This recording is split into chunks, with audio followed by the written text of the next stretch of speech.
Jacqui-lee Pryce for Shadowboxruk UK, here with the lovely, slick Southpaw, WBO, European Flyweight Champion, Harvey Horn. How you doing? I'm very good, thank you. How are you? I'm good. Good. So listen, you know what? Firstly, I apologise because, like, really and truly, I should have done you ages ago, and I missed you the other day, so I'm actually a bit gutted about that, and I'm glad to see you back.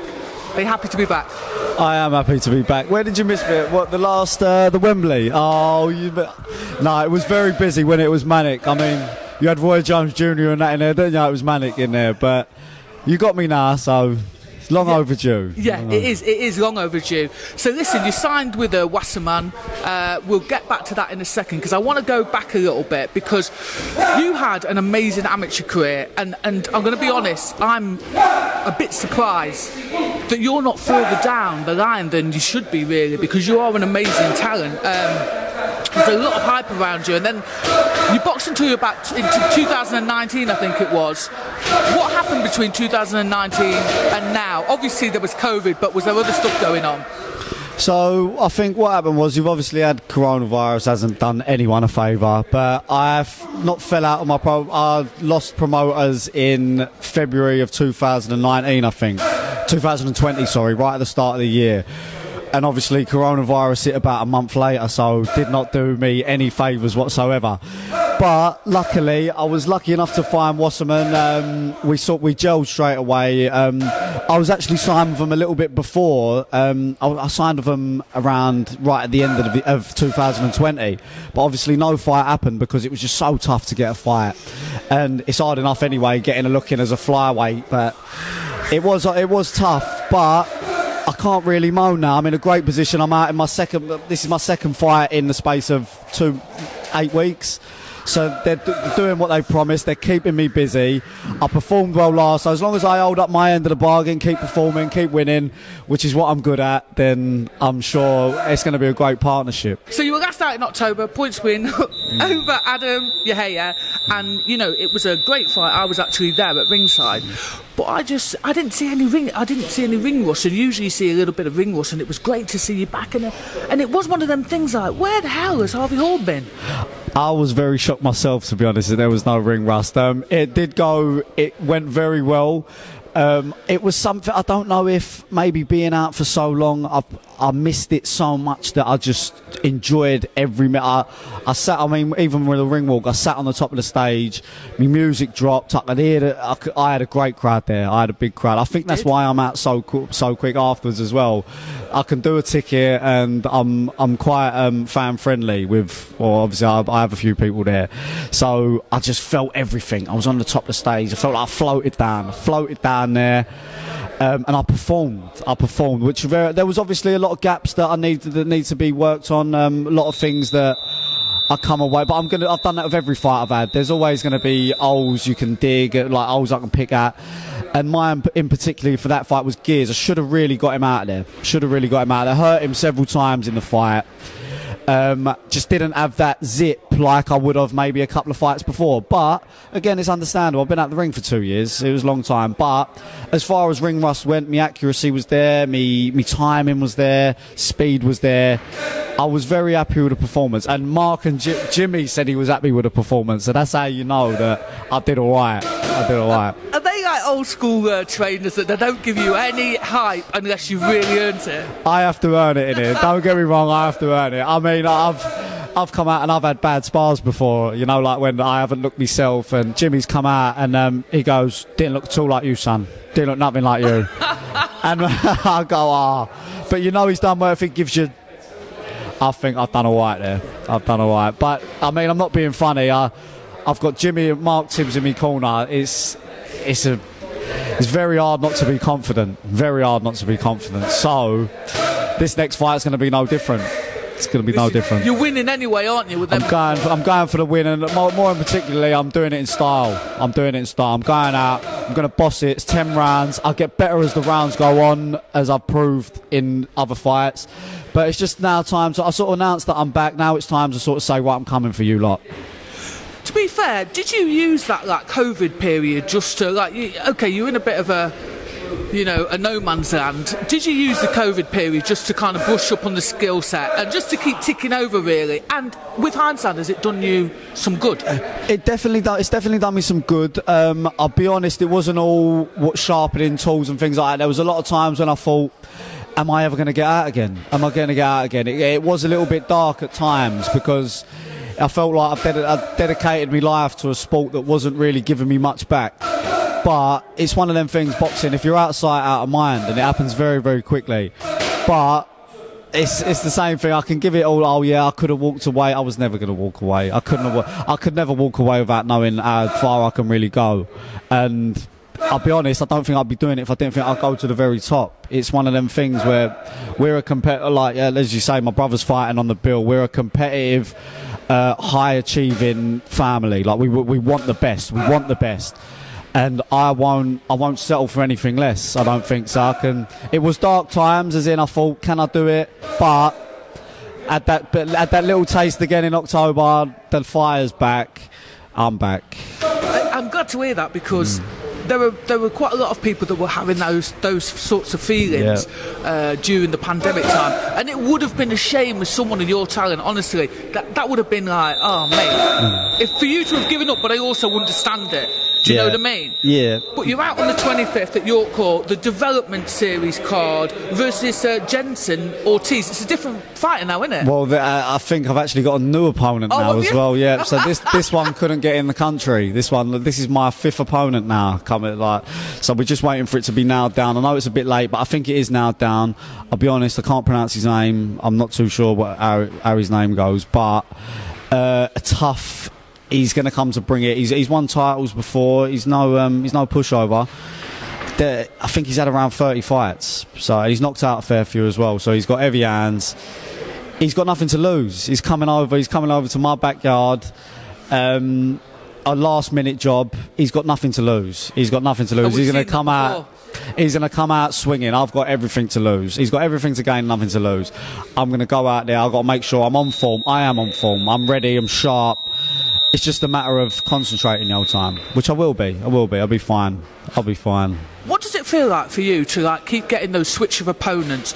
Because obviously you're preparing for one opponent, then somebody else pops up. Now this is the third. Or are you literally that experience that nothing phases you? Yeah, well, the first 2 weeks we've had only southpaw sparring because we thought we had a southpaw come in. So we've had to change that around. I've been making sparring partners go southpaw. Nah, go southpaw. I've got a southpaw coming up. He's gone. Then I had a new one. And it's all up in the air. But like you said, it's experience. I'll be honest, it's having experienced men around me as well saying, right, don't worry. You'll be fine. We're experienced. It's experienced men reminding me that I'm experienced enough to deal with it. Absolutely. So sometimes, don't get me wrong, your feelings are heightened, emotions are heightened coming up to the fight. So everything's like, oh no, like what's? But at the end of the day, it's a change of opponent, and what? He can do what he wants to do. He can bring whatever he wants to the table. I know what I can bring to the table, and I'm confident that whatever he does bring, I'm going to be able to counter it, nullify it, and beat him. So it is what it is. I like it. To be fair, it feels very much like your time, and you've signed to Wasserman, like I was saying. You know, they've got a huge amount of talent now.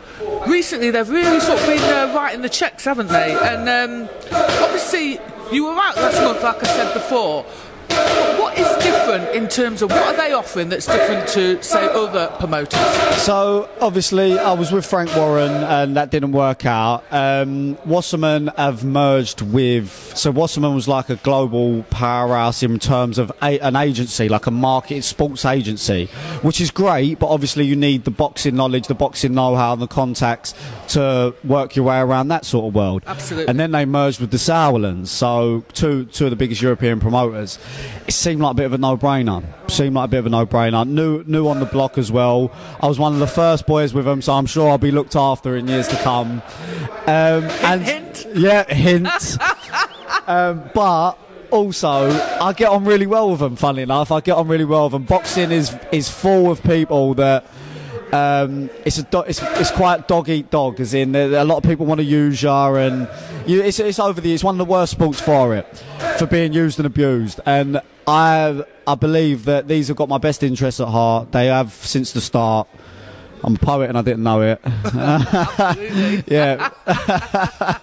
But yeah, so I'm confident with the boxing knowledge of the Sowlands, that sort of partnership, the marketing, the global PR sort of scale that Wasserman was before. Seems like a no-brainer.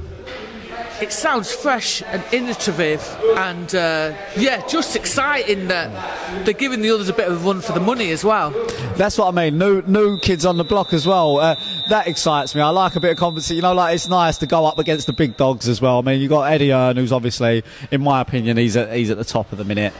Obviously, with the zone, he's doing great, but there's always room for, like, I mean, I think Frank Warren's shows, they're good, but I feel like there's room for someone else. There's room for someone else. Another big promoter, and I think I'm lucky enough to be with them now. Yeah.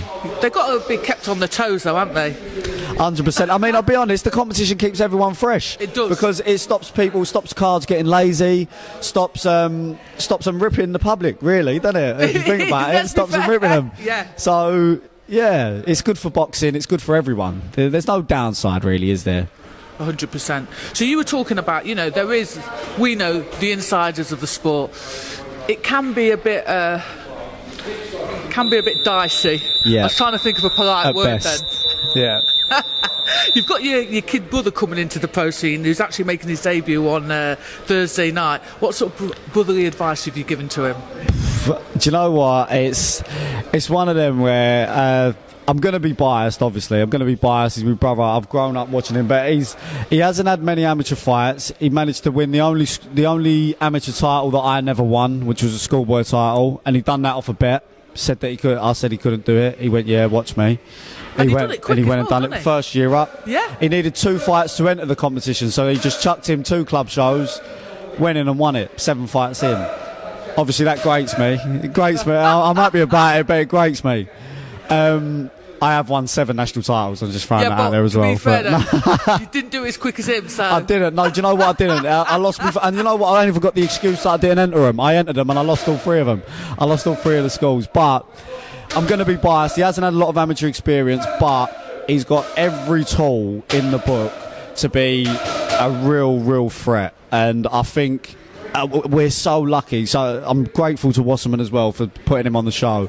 I'm so lucky he's got this platform where everyone's going to be taking notice, and obviously everyone's going to be looking anyway, because he's got a lot, without sounding big head, he's got a bit to live up to, as in I've done quite a bit myself so far, so people are going to be watching him. But I think he's the same as me. You put a bit of pressure on, we perform under them lights come on, it goes dark, that ring walk, that's it, we perform. We ain't coming out there with nothing less than a win. And I think people are going to be, without saying too much, they're going to be very surprised with what they see out of Louis. Yeah. I'm excited. Yeah. So do you reckon he'll try and get that WBO title quicker than you did? Oh, mate, do you know what? If he does that, yeah, no, I ain't having that. I'll speak to Wasserman. I'll say, hold him back a little bit. But do you know what? He's one of them. He probably end up. He probably will. But I'll be honest. He's at an hard weight. He's very tall for the weight. Super feather. He's 6 foot, 6'1", very tall. Don't know what happened with me. Must have been all that style. You know what? I did think that the other day, but I didn't say it out loud. I've got a middle brother as well. I've got a middle brother. He's an MMA. He does MMA, and he's about 5'10", 5'9", 5'10", built like that. And I don't know what happened with me. I do not know. I'm smaller, slimmer. I'm probably better looking, but it's... I don't think he heard that, because he would have... he definitely would have said no. But hey, listen, you've all got those amazing sporting genes, though, haven't you? That's what it is. We're very sporty, and we're very competitive, especially with each other as well. But even though it's caused a lot of rows over the years, it's also pushed us on very far. Like, it pushed us a lot further than we might have gone without each other.